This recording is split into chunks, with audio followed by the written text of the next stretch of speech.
So our ego is there. It is what it is. Can we change our self concept and our ego? Well, now keep in mind the ego is always using the past, right? So, and how valuable is the past to us? I mean, that's what I ask. It's there, yeah. But if there's one way, what I would say in changing it is to really focus on what you want to be planning inside your mind. So I like to use nature a lot, right? So if you think of your mind and your subconscious mind, especially like soil, and think of any thought or idea that you have as a seed, all right?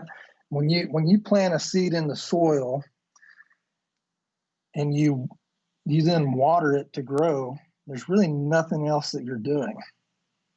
What's going on with the seed and soil are completely out of your control.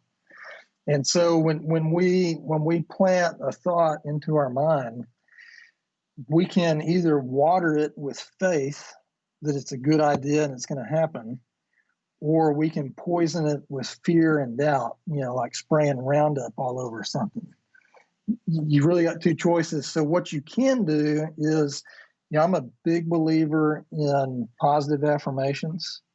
I'm a big believer in, really even recording them and constantly playing them. It's kind of like the wearing the goggles all the time.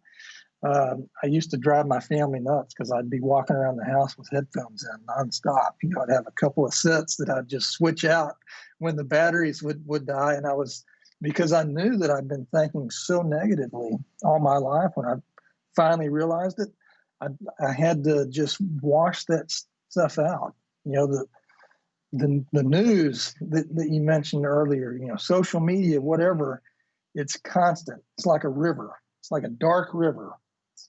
And if you don't have your own river going of positive thinking to flood that away, you're going to get overwhelmed with it.